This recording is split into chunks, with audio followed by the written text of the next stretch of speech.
هلا وسهلا وصباح الخير على المتابعين الجميلين الرهيبين في المكان الحلو هذا في السعودية.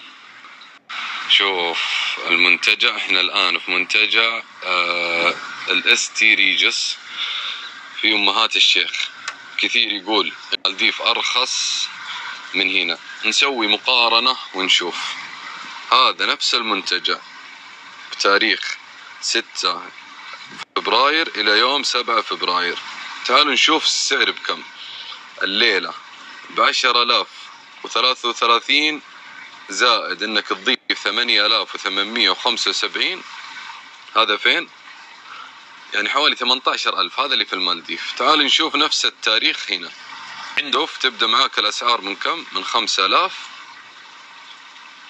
و6,000. اللي ما يفهم في المالديف في الأماكن هذه يعني لا يقول والله غالي وهناك أرخص وهناك أبدا. وزغة واحدة ما شفناها نهائيا. البيئة نفسها نظيفة، البحر فيروزي وجميل ونظيف وما في ريحة البحر، ريحة ايش يسمونها هذه، ما تشوف أشياء زي كذا. فجميل جميل.